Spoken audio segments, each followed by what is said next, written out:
निरखी रहे नैना हमारे।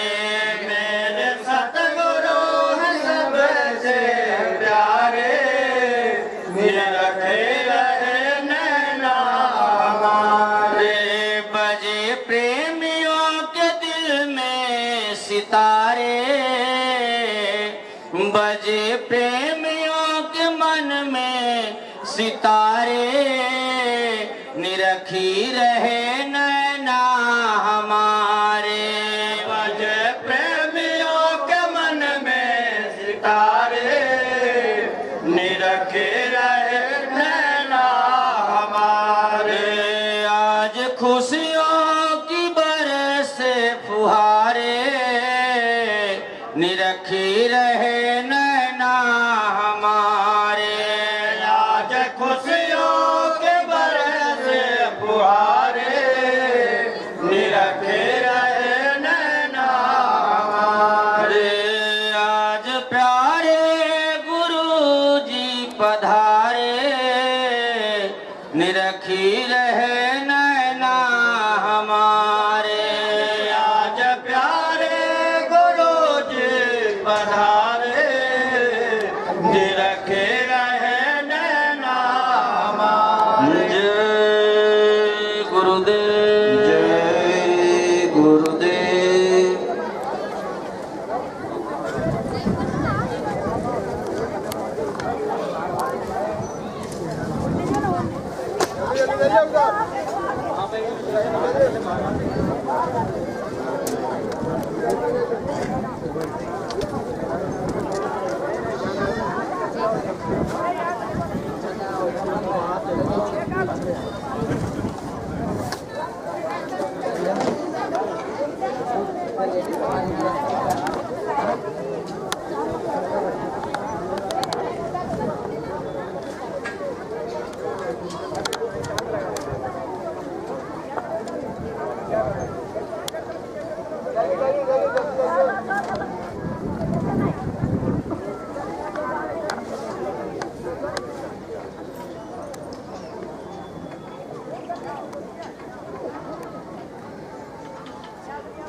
चलो चलो जल्दी चलो, आ जाओ मैदान में। सब लोग शांति से बैठो, कोई बोलेगा नहीं, बिल्कुल शांति से संदेश को सुनो।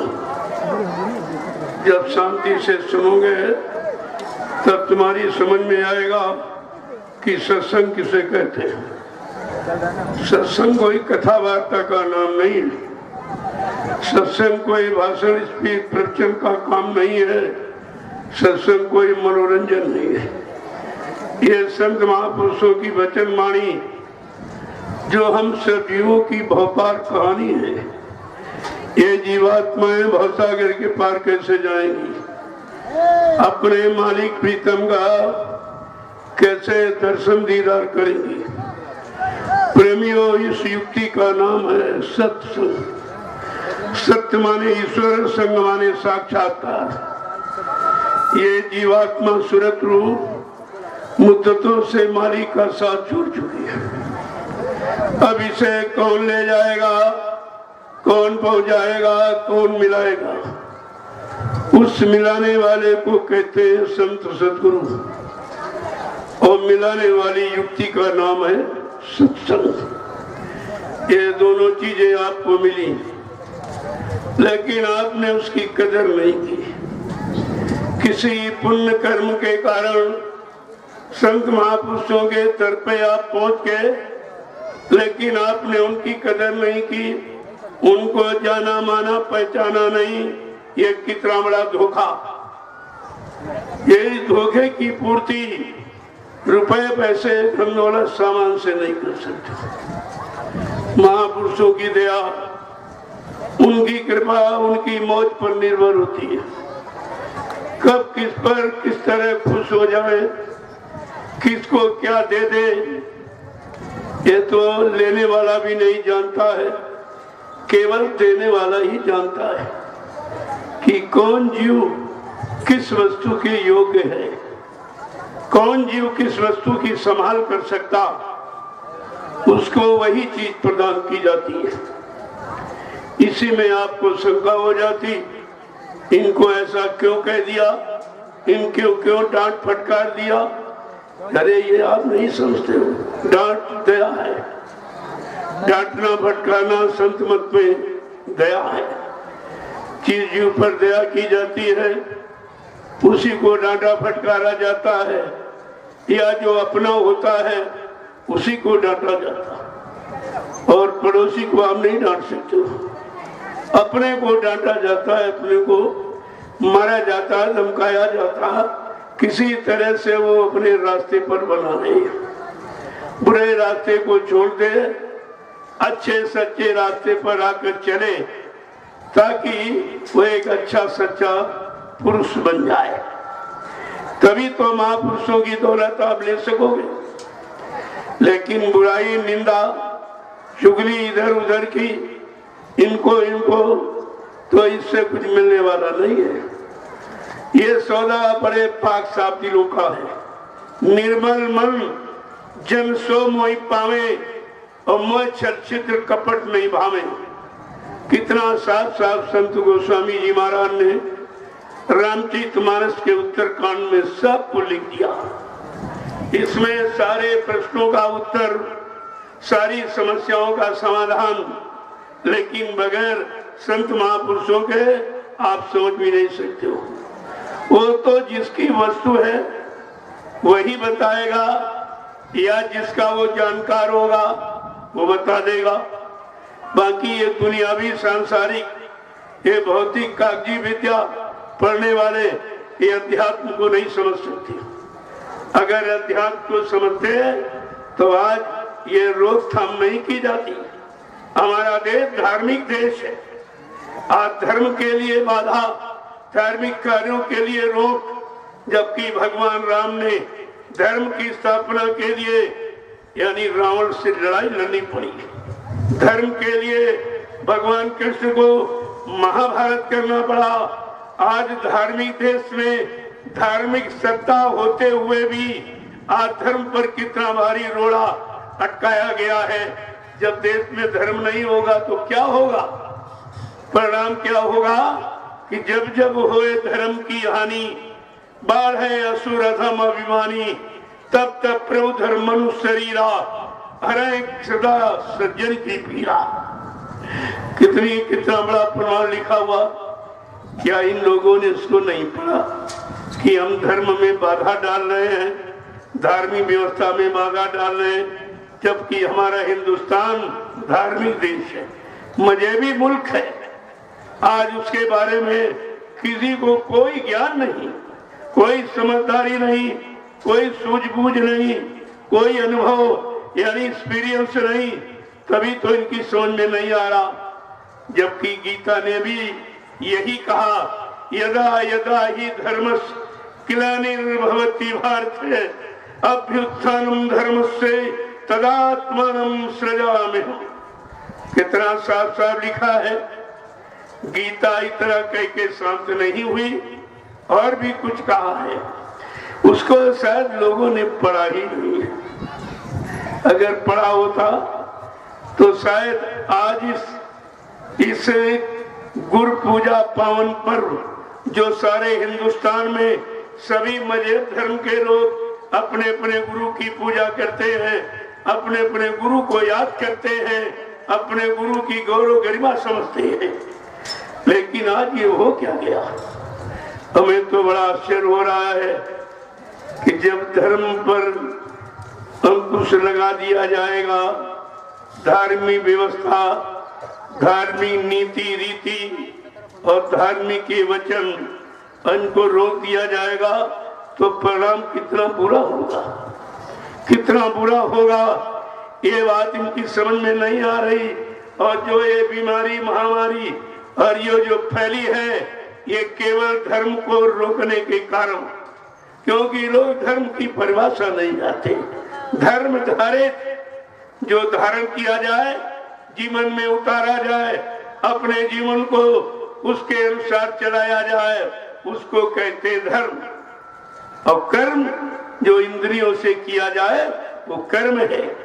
पूजा है, पाठ है, तीर्थ है, व्रत है, हवन जप तप यज्ञ गंगा स्नान, ये कर्म है। जब अच्छे कर्म करोगे तो व्यवस्था बनेगी और बढ़ेगी, बुरे कर्म करोगे तो व्यवस्था बिगड़ जाएगी, चाहे शरीर की हो, चाहे परिवार की हो, चाहे समाज देश दुनिया की हो। आज व्यवस्था बिगड़ने का कारण केवल यही है कि धर्म की बात समझ में नहीं आई। धर्म क्या है ये तो लोगों को सिखाया नहीं गया।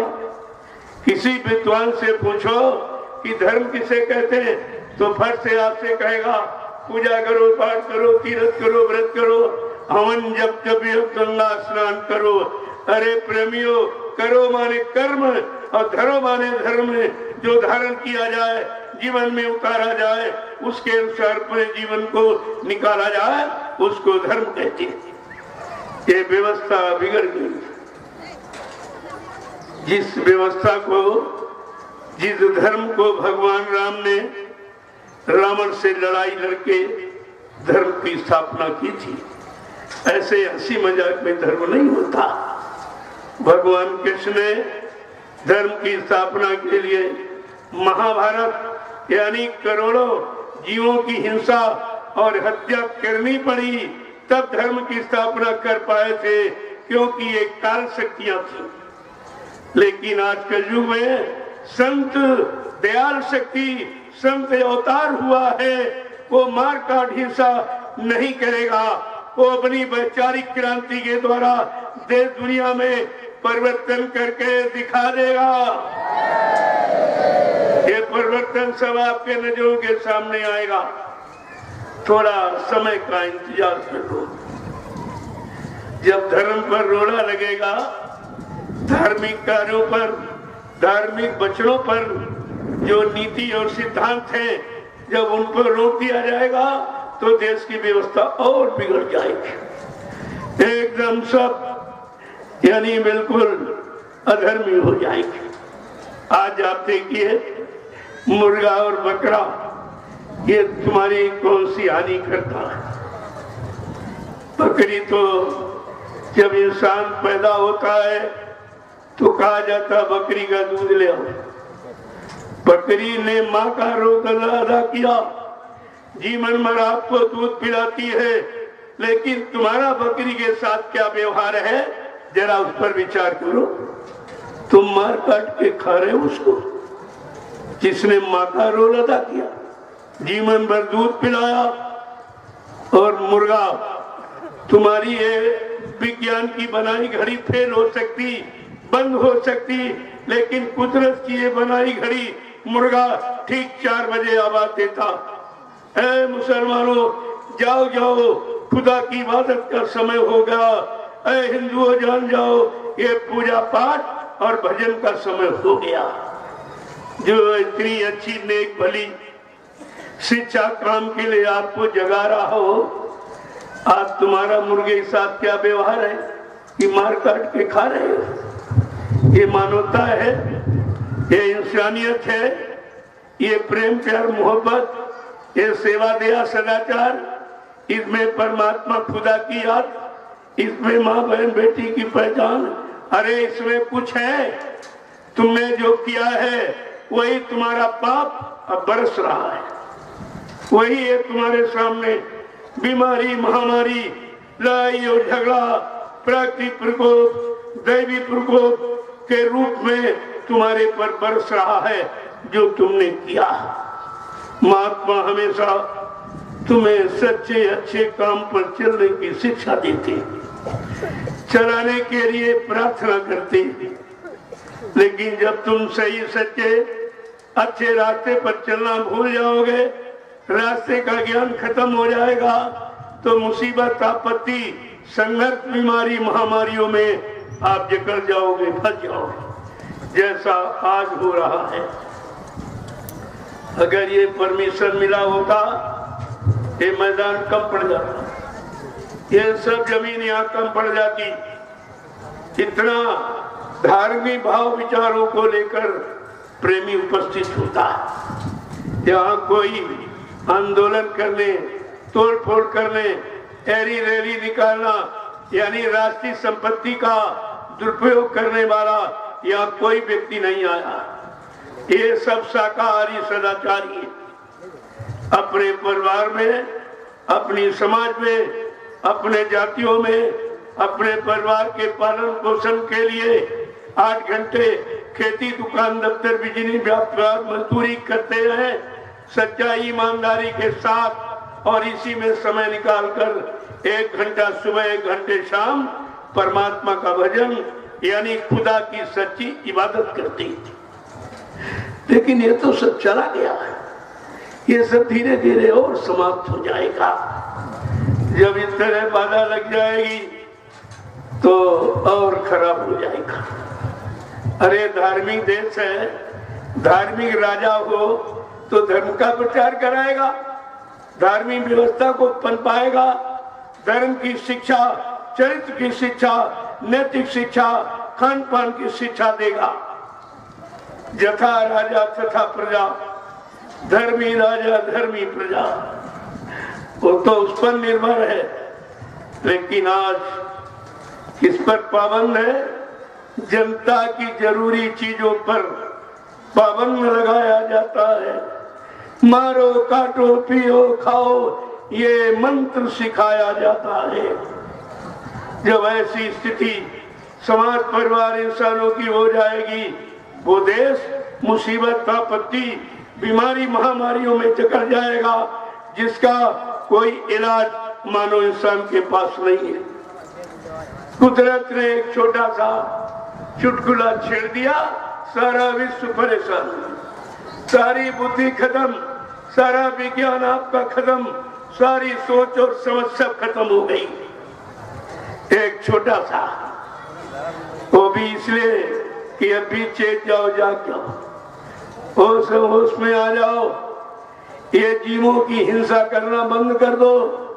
ये जीव तुम्हारे बनाए नहीं है, किसी विज्ञान इंसान ने कोई जीव नहीं बनाया, ये सब परमात्मा खुदा के बनाए हैं। जैसे तुम्हारा परिवार, तुम्हारी परिवार में बाल बच्चे हैं, तुम्हारी औरत है, माँ बाप भाई, अगर इनको कोई तंग करे, कोई मारे काटे सताए अपमानित करे तो आपका भाव क्या बनेगा? आपके अंदर क्या भाव उठेगा? आज ये परमात्मा खुदा की ये सब सृष्टि, ये सारे जीव जब तुम बना नहीं सकते तो मारने काटने का अधिकार किसने दे दिया? अगर ये बात समझ में आ जाती, प्रेमियों में दावे के साथ कहता हूं, अगर हिंदुस्तान की धार्मिक धरा पर, राम की कर्मभूमि धर्मभूमि पर अगर ये हिंसा और हत्या बंद कर दी जाए तो कोई प्राकृतिक प्रकोप नहीं होगा। कुदरत कोई तुम्हारे पर प्रहार नहीं करेगी। लेकिन नहीं मानोगे तो आगे और बड़ी बीमारी है। बाबा जी ने पहले ही कहा था, सन 80 में नई नई बीमारियां होंगी, एक की दवा 100 में न मिलेगी। तब लोग हंसते थे, कहते थे बाबा जी पागल हो गए। आज वो समय आ गया है, संतों के कथन सिद्ध हो रहे, सत्य हो रहे हैं, फिर भी आप नहीं समझ पा रहे हो। जो जो उन्होंने कहा वही हो रहा। कहा होगी जन जन में क्रांति, हम तुम्हें दिखा देंगे, सब लोग लड़ेंगे, सब धर्म लड़ेंगे, राजा रैयत लड़ जाएगी, मंदिर मस्जिद लड़ जाएंगे।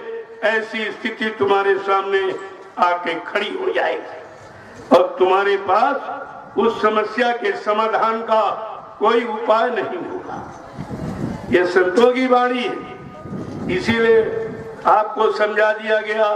कहीं संत वाणी धोखे में न रह जाना। संत वचन पलटत नहीं, पलट जात ब्रह्मांड। चाहे ब्रह्म अपनी ब्रह्मांड की रचना में तब्दीली बदलाव क्यों न कर दे, लेकिन संत जो कहेंगे वो करके दिखाएंगे। बाबा जी ने क्या कहा था, ये सूरज जो पूरब में निकलता है चाहे पश्चिम में निकलने लगे, इसको भी तुम मान लेना। ये जमीन आसमान की जगह ले ले, आसमान जमीन की जगह पर आ जाए, तुम इसको भी मान लेना। लेकिन बच्चा, जो मैं मंच पर बैठकर बोल दूंगा वो इधर उधर होने वाला नहीं है। ये सब आपके सामने आ रहा, धीरे धीरे देखते जाइए, लिख लीजिए और फिर उस पर निशान लगाते चलो कि क्या क्या हो रहा, क्या क्या, तो आपको पता चलेगा जो संतों ने कहा वही हो रहा। क्यों? संत त्रिकालदर्शी होते, भूत भविष्य वर्तमान के जानकार। उनकी आत्मा की दिव्य आंख, दिव्य कान, नाक खुला होता है। वो अपनी जगह से बैठकर सारे ब्रह्मांडों को, सारे लोगों को, सारे मंडलों को देखते हैं और पृथ्वी पर जहां तक धरती है ये सब देखते हैं। उस आंख में इतनी शक्ति होती है। और आप समझते महात्मा कुछ नहीं जानते, वो तो जो जानते तुम समझ ही नहीं सकते, तुम्हारी बुद्धि के परे। इसीलिए कहा था ये परिवर्तन बुद्धि के परे होगा। न मानो सोच सकता है, न मानो कर सकता है, न मानो विश्वास ही कर सकता है। वो करके संत महापुरुष दिखाएंगे, तब तुम्हारी सबकी अकल ठिकानी हो जाएगी। इसलिए अभी तो प्रार्थना करते हैं, अभी तो आपसे प्रार्थना की जा रही, मान जाओ, मान जाओ, सही सच्चे अच्छे रास्ते पर आ जाओ, अपने में दया और प्रेम धारण करो। ये समाज है, ये परमात्मा खुदा की सृष्टि है, इसमें रहने का अधिकार आपको मिला है, लेकिन किसी को मारने, काटने, सताने का अधिकार आपको नहीं मिला। जब मानव अधिकार भूल जाओगे, मानवता इंसानियत चली जाएगी, तब दुख और तकलीफ और मुसीबतें आपको सब घेर लेगी।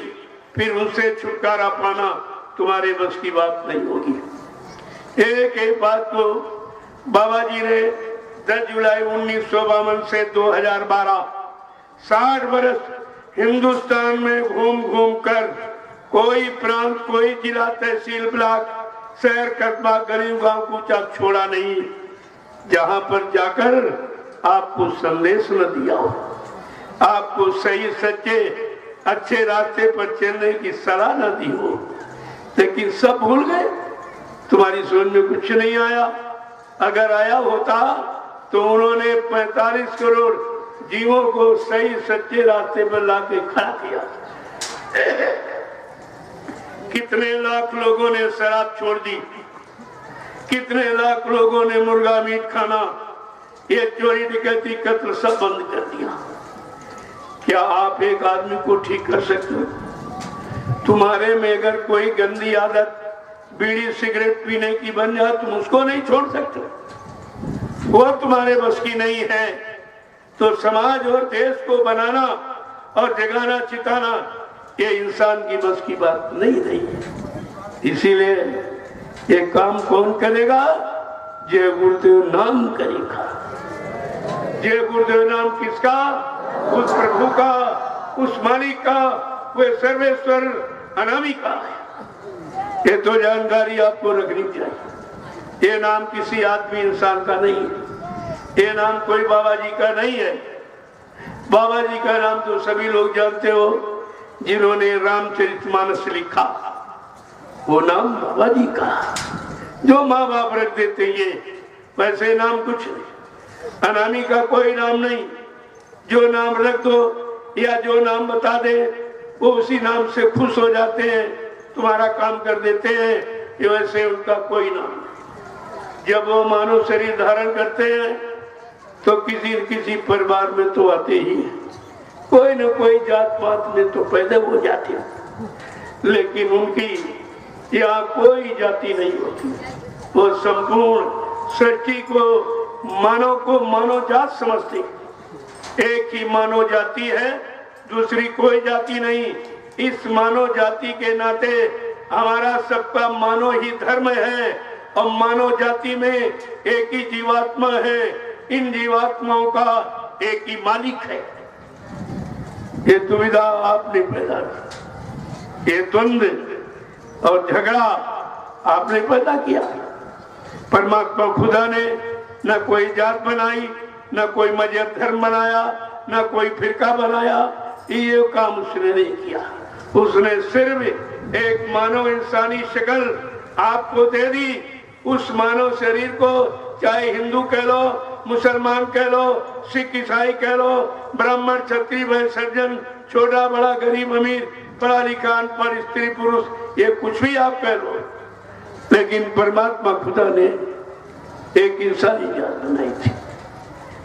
अब यह जरूर है, काल ने थोड़ी चालाकी करके जीवों को फंसाने के लिए एक दुविधा बना दी कि स्त्री और पुरुष और सब ठीक, लेकिन थोड़ा सा अंतर कर दिया और उसी अंतर में स्त्री पुरुष में फंस गई और पुरुष स्त्री में फंस गया। अब ये निकलना मुश्किल है। ये है काल की चाल। ये काल की चाल को मिटाने के लिए दयाल आया हुआ है और दयाल ने आवाज लगा दी कि कलयुग जाएगा और सतयुग आएगा। कोई माई का लाल इसे रोक नहीं सकता। कहा था, सब कुछ बताया आपको, कहा मैं परिवर्तन करने आया हूँ, परिवर्तन करके ही जाऊंगा। कोई भी माई का लाल हमें इस परिवर्तन करने से न रोक सकता है, न मेरा काम कोई कर सकता है। ये छोटी बात है, ये किसी के बस की बात की परिवर्तन कर दे।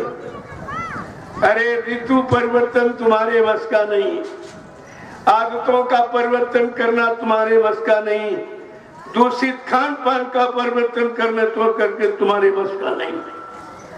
लेकिन जो युग परिवर्तन करने आया, कितनी बार आपके सामने कितनी बड़ी आवाज लगा दी कि मैं परिवर्तन करने आया हूँ, परिवर्तन करके ही जाऊंगा। जय गुरुदेव।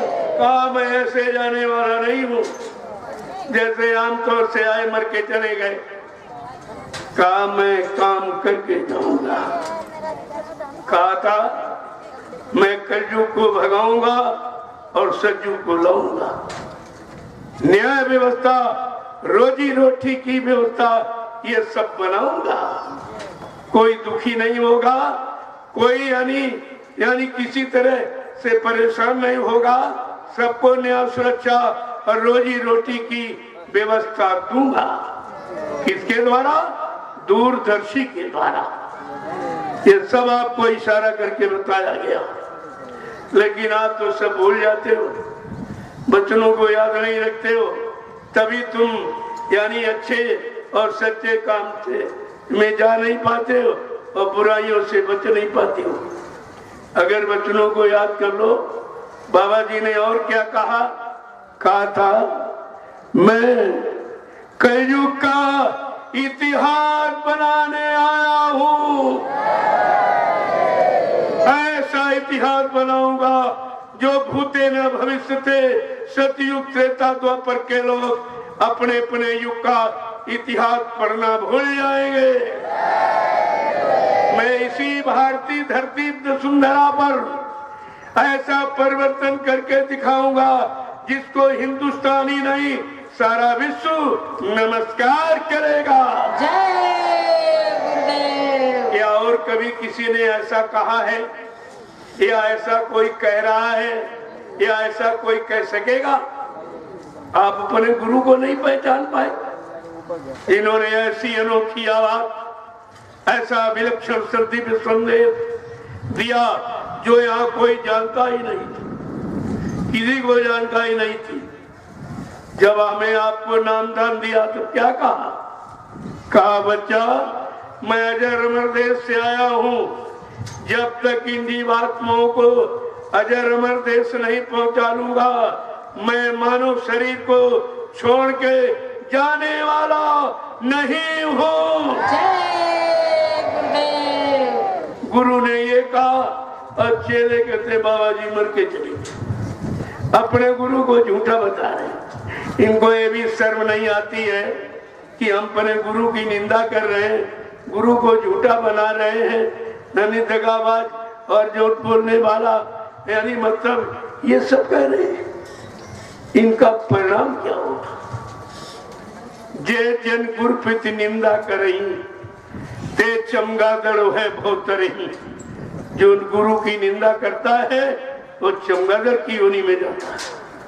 चमगादड़ एक पक्षी है जिसकी सूरज निकलते आंख बंद हो जाती, इतना नारकी पात की है कि सूर्य भगवान का दर्शन भी नहीं कर सकता और पूरे दिन पेड़ में उल्टा टंगा रहता। ये सजा है। न कोई भोजन देता है, न कोई पानी देता है। ये है गुरु की निंदा का फल। क्या तुम सब लोग इसी योनि में जाने की तैयारी कर रहे हो? क्या इस अपराध की सजा पाने की तैयारी कर रहे हो? आखिर आप कर क्या रहे? ये आपको समझना चाहिए। मैं तो सिर्फ इशारा करूंगा, जानता तो सब, लेकिन अभी बताऊंगा नहीं। अभी समय नहीं है, क्योंकि तुम्हारे में भूलने की आदत है, शब्द पकड़ने की आदत नहीं है, समझने की आदत नहीं है, निरख परख सूझबूझ की आदत नहीं है। इसलिए मैं सिर्फ इशारा करूंगा। समझदार इशारा समझदार के लिए होता। जो समझदार है वो सब समझ जाएगा कि क्या है, क्यों कहा गया, किस समय के लिए कहा गया। जब तुम सब भूल गए हो तो तुमको बताना तो निरर्थक ही होगा। इसलिए प्रेमियों, एक एक शब्द को सावधानी के साथ पकड़ के रखो। आगे का समय बहुत खराब, इतना खराब है जिसके बारे में कोई सोच नहीं सकता, समझ नहीं सकता। उस भयावह स्थिति को कोई बता नहीं सकता। इतना खराब समय आने वाला है, क्योंकि ये लोग मानने वाले नहीं है। अगर मानना होता तो आज इस कार्यक्रम पर रोक लगाई जाती। क्या मैं कोई तोड़ फोड़ आंदोलन करना सिखाता हूँ? मैं राष्ट्रीय संपत्ति का दुरुपयोग करना सिखाता हूँ? शासक प्रशासक का कोई अपमान करना सिखाता हूँ? कम से कम लोगों को समझना चाहिए ये जमघट वो नहीं है जो अन्यत्र आप देखते हो। ये बिल्कुल एकदम निराला, ये सचिव लाने की तैयारी में है और वो कलयुग में जकड़े पड़े हैं। वो सचिव की बात कैसे समझेंगे? उनकी समझ में नहीं आएगा। इसलिए एक एक वचन को संभाल के पकड़ो। ये गुरु पूर्णिमा पावन पर्व है और आप उस पर पधारे हुए हो। मैंने कहा था भाई संदेश सुन लो और मतलब यानी प्रसाद ले लो और धीरे धीरे यहां से चलो, यानी भीड़ मत करो। भीड़ से कोई काम बनता नहीं है। आपने मथुरा का नजारा देखा, इतनी भीड़ हिंदुस्तान में किसी के पास नहीं थी। वो भीड़ में एक भी नहीं निकला, एक भी ऐसा नहीं निकला जिसने गुरु को समझा हो, गुरु को अपना माना हो और अपने आप को गुरु के हवाले किया हो। ऐसा एक भी व्यक्ति नहीं निकला। तो ये भीड़ तो बेकार है हुई, इसलिए मैं भीड़ नहीं लगाना चाहता हूं। मैं कल भी आप लोगों से प्रार्थना किया था कि शासन प्रशासन ये नहीं चाहता कि आप भीड़ लगाओ। उसका भी कहना ठीक, जब मथुरा में भीड़ लगी तब नहीं तुम समझ पाए, आज तुम भीड़ लगाकर क्या समझ लोगे? अपना समय क्यों खराब करते हो? इसलिए संदेश सुन लो, प्रसाद ले लो और सब लोग चलने की तैयारी करो। अपने खास करके ये 6 जिले जो आसपास पड़ोस के हैं, आप तो फिर आ जाओगे, लेकिन बंबई, कलकत्ता और गुजरात से जो आया है वो नहीं जा सकता, जाके वापस नहीं आ सकता। जिनका रिजर्वेशन है, तारीख निश्चित है, उनको तो रहना ही पड़ेगा। वो तो रहेंगे, अपने समय पर जाएंगे, लेकिन आप लोग फिर आ सकते हो।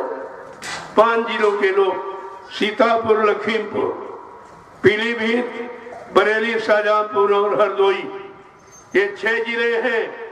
आप प्रेम से जाओ और 25 के बाद फिर आ जाना।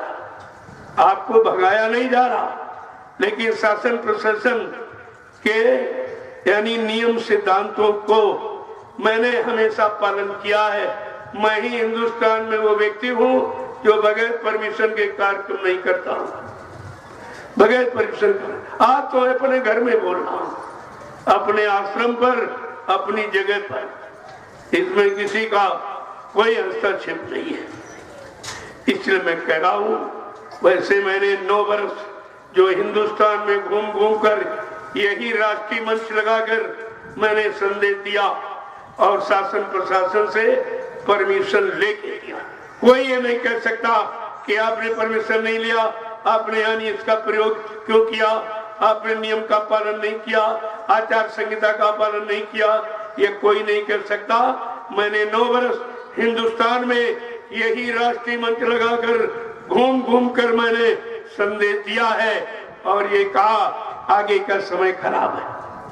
अगर संत महापुरुषों की बात न मानी तो निकल कचू मर जाएगा, और निकल रहा है। देख लीजिए, सब सत्य, सबका कचूमर निकल रहा, सब परेशान। चले, ऐसा समय तो कभी नहीं आया था। मुसलमानों का राज हमारे इसी हिंदुस्तान में 350 वर्ष रहा, लेकिन इस तरह का माहौल, वातावरण उस समय के बादशाह सम्राटों ने नहीं बनाया जैसे आज के शासक बनाते। बच्चा बच्चा परेशान हो रहा। आज मुल्क का बच्चा बच्चा रो रहा अत्याचारों से। ये शासक की भ्रष्ट व्यवस्था हम तुम्हें बताने आए हैं। विश्व मसीहा बाबा जय गुरुदेव जगाने आए हैं, ये जगाने आए हैं, सुनाने, समझाने, सही सच्चे रास्ते पर चलाने, आपके मानव जीवन को सुधारने, आपकी जीवात्मा का कल्याण करने आए हैं। इनका काम तोड़ फोड़, आंदोलन, धरना गिराओ, रैली, ये मतलब राष्ट्रीय संपत्ति दुरुपयोग करने का नहीं है। जो राष्ट्रीय संपत्ति का दुरुपयोग करता है वो कभी राष्ट्रभक्त हो ही नहीं सकता, वो राष्ट्रभक्त कभी नहीं हो सकता। मैंने ये कोई नहीं कह सकता है मैंने पुलिस प्रशासन की व्यवस्था को किस तरीके से मजबूत किया। पूरे हिंदुस्तान में जो शाकाहारी सद्भावना मिलन शांति शोभा कलश यात्रा जो निकाली उसमें मैंने पूरा अनुशासन का परिचय दिया। सारे प्रेमी आदि सड़क छोड़ के चलते थे और अपनी व्यवस्था खुद करते। ये पुलिस वालों ने देखा ये लोग कितने अनुशासित हैं, कितने अनुशासन में हैं। इनका एक निशाना अपना गुरु और गुरु के आदेश को पालन करना, इनका दूसरा निशाना है। मैंने हर कस्बों में जहां जहां मेरा कार्यक्रम हुआ है मैंने यानी इसी रथ पर बैठ करके मैंने लोगों को प्रसाद वितरण किया। कितने गांवों में जहां जहां यात्रा गई और कस्बों में और शहरों में मैंने घूम घूम कर सबको ये प्रसाद दिया है कि हो सकता आपकी बुद्धि बदल जाए। लेकिन नैमिषारण्य की पावन भूमि पर हमको ये प्रसाद बांटने ही नहीं दिया गया, प्रसाद को रोक दिया गया। परिणाम क्या होगा ये वही जाने जिन्होंने रोका है। कितने हजार लोगों को प्रसाद मिलता, कितने को शुद्धिकरण हो जाता, लेकिन जब ये अच्छे सच्चे काम में जब बाधा डाल दी जाएगी तो आगे और खराब समय आ जाएगा।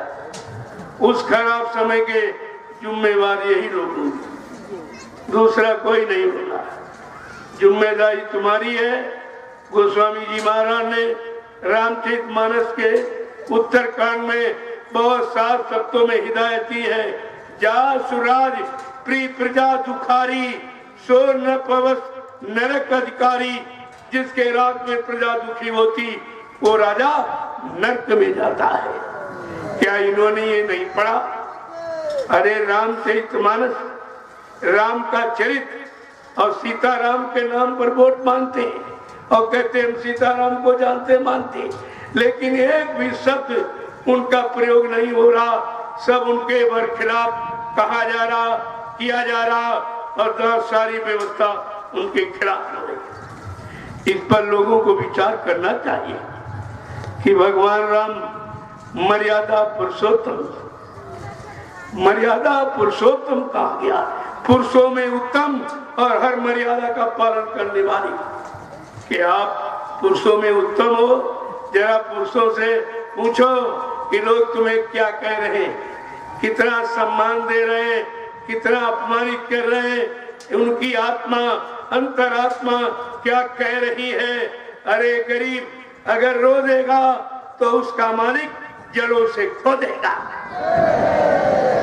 उसका मालिक जड़ों से खो देगा। ये सब सिद्धांत पढ़ने चाहिए, उसके अनुसार चलना चाहिए, तब तो राजा और प्रजा ये दोनों सुखी हो जाएंगे। नहीं तो ये दुख जाने वाला नहीं है। मैं तो अभी कुछ भी नहीं कह रहा हूँ, मैं रामचरितमानस की बात बता रहा हूँ कि अगर इसी को तुम पढ़ लेते तो ये बिगाड़ समाज और देश का नहीं होता और धर्म की अवहेलना नहीं होती और धर्म का और धार्मिक व्यवस्था का निरादर नहीं होता। ये सब आपको सोचना चाहिए। इसलिए मैं कोई समय ज्यादा नहीं लेने आया हूं, लेकिन बताने जरूर आया हूं। बताने आया हूं कि आगे का समय कैसा आ रहा। दूरदर्शी आएगी, धरा पर सतयुग लाएगी। दूरदर्शी का ऐलान, स्वर्ग बनेगा हिंदुस्तान। दूरदर्शी का पैगाम हर बच्चे को देगी काम। दूरदर्शी आएगी, माँ बहनों की लाज बचाएगी। दूरदर्शी का संकेत 100 मन बीघा देंगे खेत। दूरदर्शी का उद्देश्य विश्व गुरु हो भारत देश। ऐसी व्यवस्था का सूत्रपात बाबा जय गुरुदेव जी महाराज ने किया। 24 मार्च सन 1980 को अहमदाबाद में दूरदर्शी को जन्म दिया गया, जिसका राष्ट्रीय अधिवेशन हरियाणा प्रांत के करनाल जिले के कालिदास रंगशाला पार्क में 6, 7, 8 फरवरी को किया था। और बाबा जी ने कहा, मैंने दूरदर्शी को आशीर्वाद दे दिया, ये फैलेगी फूलेगी, तुम दूरदर्शी का महाप्रसाद हिंदुस्तान के हर कर्मचारी अधिकारी के पास तक पहुंचा दो। और आपने प्रसाद पहुंचाया और तुम ही भूल गए, तुम्हारी समझ में नहीं आया कि प्रसाद का मतलब क्या, प्रसाद कब काम करेगा, प्रसाद किस समय के लिए दिया गया, ये तुम्हारी समझ में कुछ नहीं आया। प्रसाद बांटते रहे, वही भूल गए, वही शंका संदेह में चले गए, वही बाबा जी को कहते हैं वो तो मर के चले गए, अब कभी नहीं आएंगे। तो हमने दूरदर्शी कौन लाएगा? क्या तुम्हारे बस की है? क्या तुम्हारी व्यवस्था है बनाई है? सब सतयुग कौन लाएगा? कलयुग कौन भगाएगा? तुम्हारे में से किसी के ताकत है ये? फिर ये सब कहना क्यों व्यर्थ कहते हो, क्यों झूठ बोलते हो?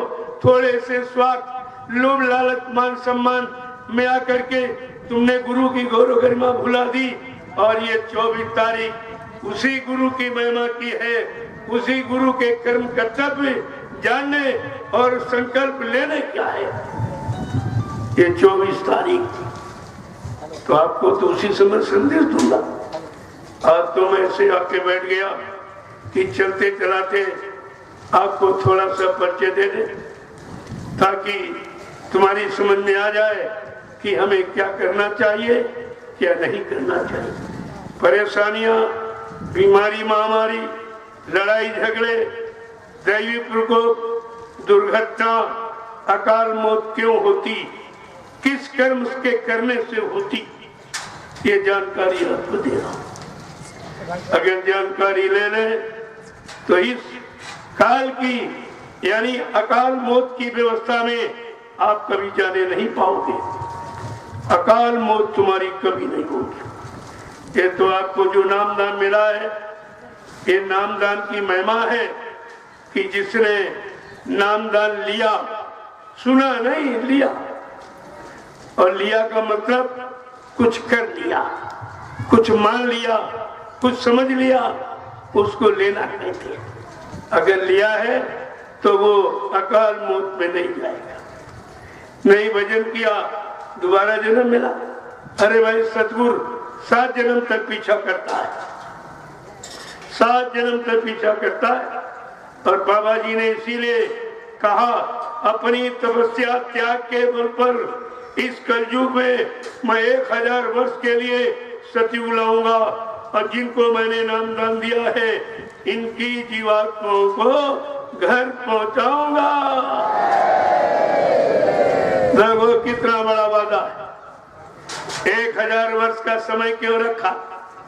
क्योंकि आप नामदान सुन लिया, माला खूंटी पर टांग दी, कुछ नहीं किया।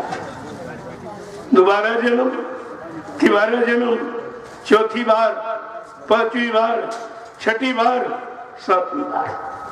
जब 7वीं बार जन्म मिलेगा तो पाक साफ निर्मल पवित्र हो जाओगे और सत्यलोकगामी बन जाओगे।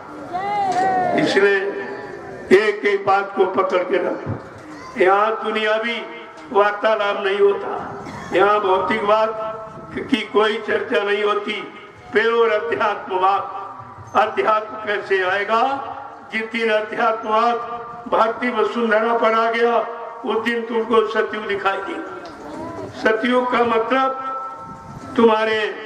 तुम्हारी आंखें सत्य देखने लगे, कान सत्य सुनने लगे, वाणी सत्य बोलने लगे, पैर सच्ची जगह चल के जाने लगे, हाथों से सत्य सेवा यानी कर्म करने लगो, और मन से सच्चा विचार यानी मतलब तुम्हारे अंदर आ जाए, और बुद्धि सत्य का निर्णय लेने लगे। प्रेमियों, उसको कहते हैं सतयुग। सतयुग माने व्यवस्था।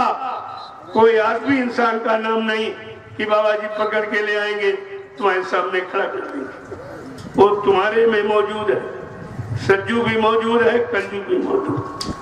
लेकिन अगर सतयुग की व्यवस्था में लाके तुमको खड़ा कर दिया जाए तो तुम्हारे में से सत्यु निकल आएगा। तुम ही कहोगे हाँ ये सत्यु है, कहीं से लाया नहीं जाता।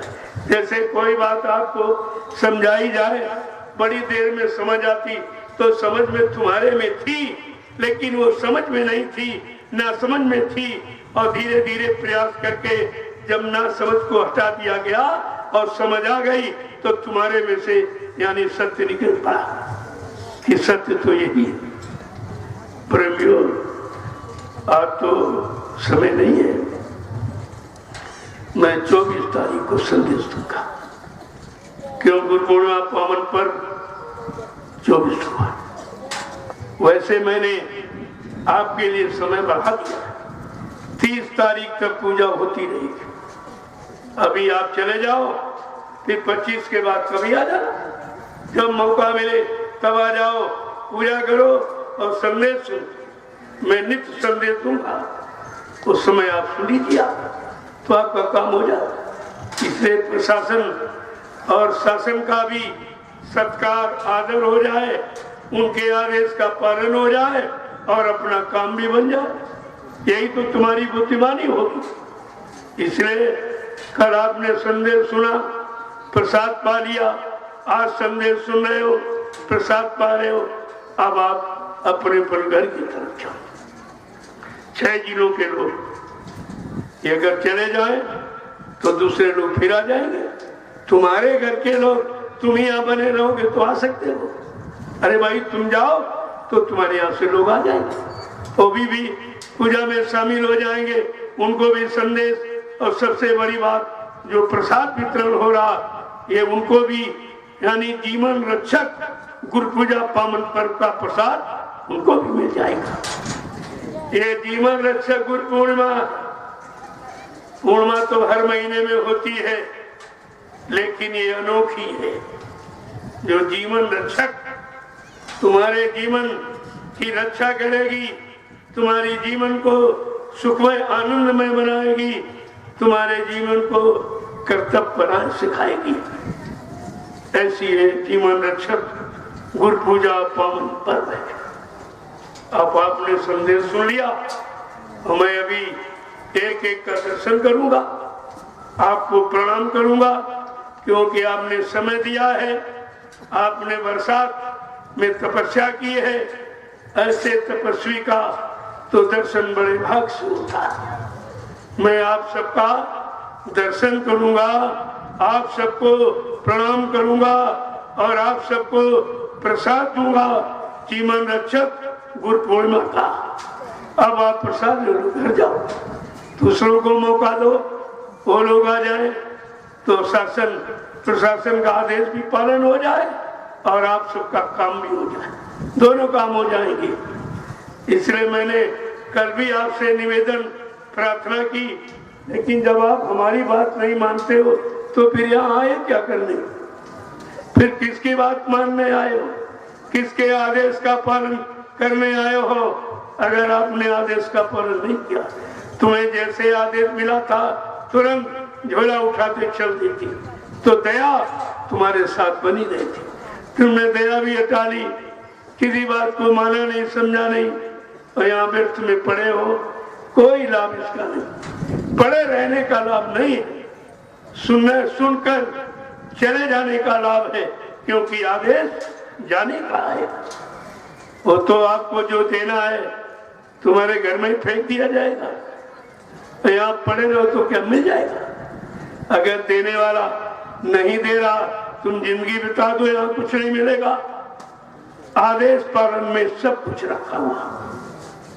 इसलिए हमारी पुनः सबसे प्रार्थना, ये 6 जिलों के लोग, आप तो थोड़ी दूर हो फिर आ जाओगे, लेकिन जो ये बाहर महाराष्ट्र, गुजरात और मतलब यानी दिल्ली और हिमाचल और उत्तरांचल और मतलब यानी नेपाल देश से जो लोग आए हुए हैं वो तो नहीं जा सकते, उनकी तारीखें निश्चित है और आप जाकर फिर आ जाओगे, तो तुम्हारा इसमें कितना बड़ा भला है। आदेश पालन में सब कुछ है। अनुशासन में रहकर आप सब कुछ छीन सकते हो, तुम्हारा अधिकार बनता है, लेकिन आदेश पालन नहीं किया, अनुशासन में नहीं रहे, तो यहाँ पड़े रहने से कुछ मिलने वाला नहीं है। इस बात को बड़े साफ शब्दों में सुने। मैं दोबारा फिर प्रार्थना करता हूँ, आप सब लोग संदेश सुने हो, मैं आपका दर्शन कर लूं और आप यानी मतलब प्रसाद ले ले और घर चले जाए और 25 के बाद फिर आ जाओ, फिर सुनो, फिर चले जाओ, जब मौका मिले तब आ जाओ। यहाँ इस तरह की कोई पाबंदी नहीं है, लेकिन जो सरकार का नियम है उसको हमें आपको मानना चाहिए, क्योंकि मैंने 9 वर्ष यानी सरकार के आदेश का पालन करके पूरे हिंदुस्तान में यही राष्ट्रीय मंच लगाकर मैंने धर्म का संदेश दिया है। कोई ये नहीं कह सकता शासन प्रशासन की हमारी बात नहीं मानी, हमसे पूछा नहीं, हमसे आदेश नहीं लिया। तो मैं तो आदेश सबसे लेता हूँ, हमेशा लेता हूँ, लेता रहूंगा, क्योंकि मैं मर्यादा में हूँ और आप मर्यादा को जानते नहीं हो। इतना अंतर हमारे आप में। जय गुरुदेव, जय गुरुदेव, जय गुरुदेव, जय गुरुदेव, जय गुरुदेव। नाम किसका? प्रभु का। जय गुरुदेव। नाम किसका? प्रभु का। जय गुरुदेव। नाम किसका? प्रभु का। प्रभु का प्यारा नाम। जय गुरुदेव। जरा खड़े हो जाइए। तो जितनी देर तुम्हारे खड़े होने में है, बस इतनी देर परिवर्तन में उतनी देर आप चुस्त फुर्त अनुशासन मर्यादित व्यवस्था में आ जाओ। परिवर्तन तुम्हारे लिए हो रहा है, तुम्हें सुख शांति देने के लिए हो रहा है, तुम्हें न्याय सुरक्षा रोजी रोटी देने के लिए जो 70 साल की आजादी में किसी ने नहीं दिया है, वो देने के लिए। तो आप अपनी बात को समझो और पकड़ो और अपने रास्ते पर चलो। जय गुरुदेव, जय गुरुदेव, जय गुरुदेव, जय गुरुदेव, जय गुरुदेव, जय गुरुदेव। जय गुरुदेव। नाम किसका? प्रभु का। जय गुरुदेव। नाम किसका? प्रभु का। प्रभु का प्यारा नाम। जय गुरुदेव। जोर से बोले, सब मिल बोले, बोलना होगा।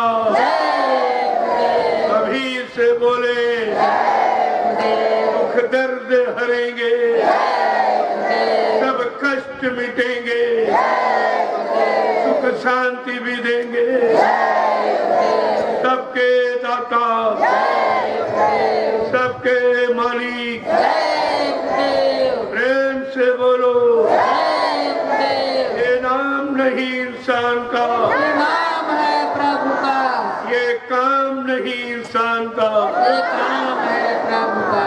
जय गुरुदेव। जय गुरुदेव। अब आप लोग लाइन से खड़े हो जाओ, मैं आपका दर्शन कर लूं, एक एक को प्रणाम कर लूं, और ये जीवन रक्षक कुरपूजा पावन पर्व का प्रसाद है और अपने घर की तैयारी करें, ताकि और दूसरे लोगों को भी मौका मिले। जब तुम ही बनो रहोगे, संख्या बढ़ाए रहोगे, तो दूसरों को आने नहीं दिया जाएगा। तो पाबंदी तुम्हारे लिए लगी है कि तुम यहाँ फालतू का समय खराब करते हो, भंडारों पर बोझा बनते हो। भंडारी की रोटी कितनी कठिन है तुम समझते नहीं हो। ये कितनी कठिन, भंडारे की रोटी के 9 अंगुल दांत और भजन करे तो उभरे, नहीं तो फारे आंख। इतना ये खराब हो जाए। इसलिए घर जाओ और समय मिले 25 के बाद फिर चले आओ। आपको मना थोड़ी किया जा रहा, लेकिन व्यवस्था को ध्यान में रखते हुए व्यवस्था का भी पालन हो जाए, उनकी हमारे पुलिस कर्मचारी अधिकारियों का सम्मान रह जाए, उनकी भी गौरव गरिमा बनी रहे, और इसी बीच हम लोग अपनी गुरु पूजा का पावन पर्व मनाकर और प्रसाद को प्राप्त करें। ये दोनों काम हो जाएंगे तो धीरे धीरे आप चलिए, चलो धीरे धीरे निकलो। अभी मैं आपका दर्शन किए लेता हूँ, प्रसाद दिए देता हूँ, और प्रसाद लेकर और भंडारे का महाप्रसाद खाकर आप घर की तैयारी करो। आपको तो सत्संग मिल गए, सबको सत्संग मिलने चाहिए। जो परिवार में रह गए, जब तुम जाओगे तभी तो आएंगे परिवार वाले, दूसरे लोग तभी आएंगे। अरे तुम्हारे घर में तो कार्यक्रम हो रहा, 6 जिलों के लोगों को सोचना चाहिए तुम्हारे घर में कार्यक्रम। जब तुम्हें यहाँ आकर के पड़े रहोगे तो ये बाहर से जो लोग आ रहे हैं इनका सम्मान कैसे करोगे? इनको कहाँ बिठाओगे, कहाँ लिटाओगे, कहाँ भोजन कराओगे, कहाँ ये बैठ के भजन कर सकेंगे? ये तुम्हारी जिम्मेवारी 6 जिलों की है, लेकिन तुम बात नहीं सुनते। तुम्हारा कितना बड़ा लाभ है कि तुम तो लाभ कर चुके हो, और तुम्हारे जाने के बाद दूसरे लोग आएंगे जो उनको लाभ मिलेगा, ये इसका परसेंट तुम्हारे में भी जाएगा, इसका परसेंटेज तुमको भी मिलेगा। इसलिए बात को समझा करो। जय गुरुदेव, जय गुरुदेव। सतयुग कौन लाएगा, जय गुरुदेव। सतयुग कौन लाएगा, जय गुरुदेव। कलयुग कौन भगाएगा, बाबा जय गुरुदेव। सबको सुख शांति कौन देगा, जय गुरुदेव। न्याय सुरक्षा रोजी रोटी कौन देगा, जय गुरुदेव। भगवान खुदा का भजन कौन कराएगा, जय गुरुदेव। परमात्मा खुदा से जीवात्मा रूहों को कौन मिलाएगा? जय गुरुदेव। ये सब ध्यान रखना चाहिए, यही तो पकड़ की चीज है। तो मैं यहीं से विराम ले रहा हूँ।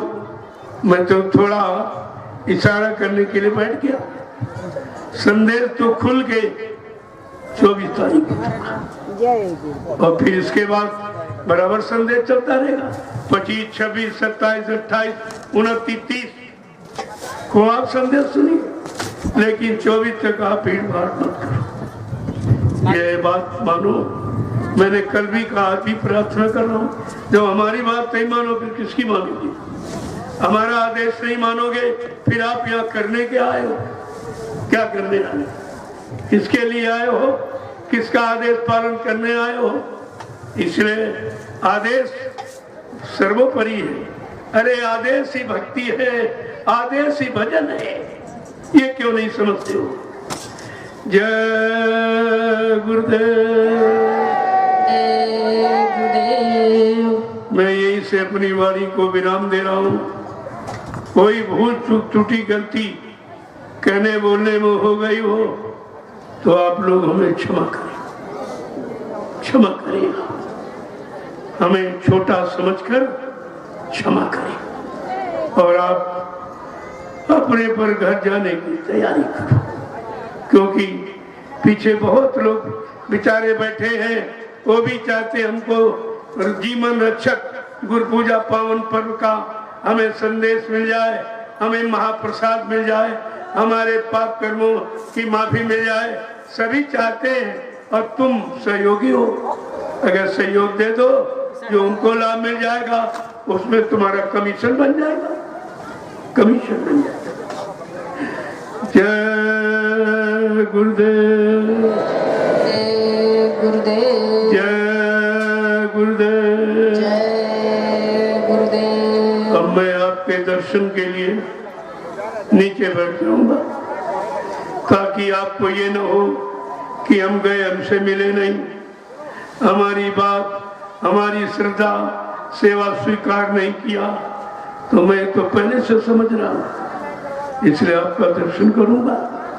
धीरे धीरे आप प्रसाद, ये सत्संग का प्रसाद, जीवन रक्षक गुरु पूजा पावन पर्व का प्रसाद ले लो, और वो भंडारे का भोजन का प्रसाद ले लो और लेकर के घर चले जाओ, तुम्हारा पूरा कार्यक्रम हो गया। यही तुम रहोगे, हम 5 दिन ही सुनाएंगे, यही लाभ 5 दिन, वही हम 1 दिन में आपको दे दे। तुम्हें लाभ से मतलब, अगर 5 दिन का लाभ 1 दिन में मिल जाए तो इससे सरल और क्या हो सकता। जय गुरुदेव। जय गुरुदेव। हमारे पुलिस कर्मचारी अधिकारी ने बड़ा सहयोग किया है, मैं उनका आभारी हूँ, उनका कर्जदार हूँ। इसलिए मैं उनको भी आह्वान करूंगा, आप भी आकर के जीवन रक्षक गुरु पूजा पावन पर्व का महाप्रसाद जरूर ले लें। तुम्हारा सौभाग्य है जो ऐसे समय में कोई पुण्य कर्म का फल जागा है, जो तुम्हें ये अवसर मिल गया। नहीं तो ऐसे जीव कहा था, पुण्य पुण्य बिन मिले न संता, और संत बिना सूझे नहीं पंथा। बिना पुण्य कर्मों के संत महात्मा नहीं मिलते हैं, और जब संत महात्मा जब तक नहीं मिलेंगे तुम्हें सच्चा परमार्थी लाभ कोई नहीं दे सकता। जय गुरुदेव। जय गुरुदेव। अब मैं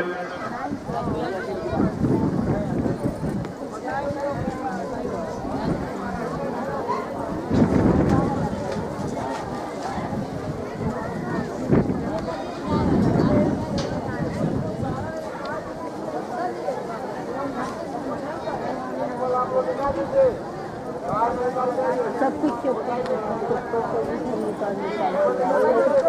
लग जाएगी।